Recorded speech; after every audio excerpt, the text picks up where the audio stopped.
চাচা একটা গরু কিনতাম তো, সামনে কোরবানি ঈদ, কোরবানি দিতে হবে। বাপু গরু যে তুমি কিনবা, তাহলে আমার চাচার সাথে একটু কথা বলার দরকার। আমার চাচার খামার পুরা গরু। বাপু গরু কিনবা, টাকা টাকা আছে তো?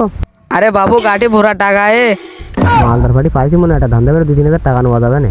ও চাচা কি কইসা বিড় করি? ও বাবু কিছু না, তুমি তাহলে তোমার চাচার ডেকে নিয়ে শুকে যাও। চাচা তোমার আমি সারা এলাকা খুঁজে পেয়েছি, তুমি কোনে থাকো চাচা? তুমি কেন, কি হয়েছে ভাসিতা? তুমি তো গরু ব্যবসা করলি, তাই ব্যাপারে আনতে করি, তো ব্যাপারে আনেছি। মালদার পাটি তো? আরে বাপু গাড়ি পুরা টাকা, মালদার ফাটিও। আইসা বাপু ব্যাপারে এনে শুকে খামারে কি গরু দেখি গে। চাচা ঠিক আছে, তাহলে ব্যাপারীটা দেখি গে, বুঝাও তুমি থেকে ওই জায়গায়। তোমার চাচার সাথে কথা বলি চাও?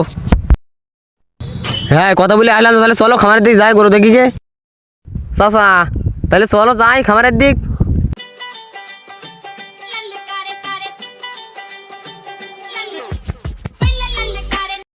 আচ্ছা বাবু, আমার খামারে আসো, আসো আসো বাবু, আসো খামারে।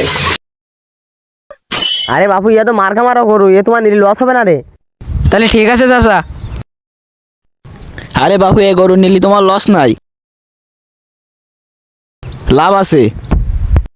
আরে বাবু গরু কোরবানির জন্য ভালো হবেন তো? আরে বাপু এ কোরবানির ছবি আর চোখে মুখে ভেসে উঠেছে, এর তোমার লস হবে না রে? আরে বাপু মনে করো এর কোন জায়গায় লস নেই, এ সারে জায়গায় এর এর তোমার লস হবে না রে বাপু? তুমি নিয়ে দেখো না রে গরুটা একবার। আপনি এক দাম পাবেন ভাই 20,000 টাকা, এই 8 টাকা কোরবানি দিতে পারবো না।